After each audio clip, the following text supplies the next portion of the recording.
আজকে তুই কি রান্না করেছিস বল? হান্ডি বিরিয়ানি। হেভি স্মেল দিয়েছে তো। স্মেলটা হেভি বের হচ্ছে। আর না গন্ধ ওইটা পাচ্ছি না। যা ভালো হয়েছে, তোকে খেতে হবে না। নাক গুটি হাড়িটাকে নিয়ে আমি ঝাঁকিয়ে দেয় নাকি? তোকে খেতে হবে না। দাদা তোর চিকেন মিকেন কোথায় এর মধ্যে? চিকেন নিচে থাকে।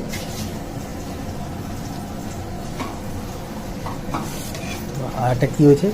মাংসটা কোথায়? মাংসটা? আরে মাংস বাবা।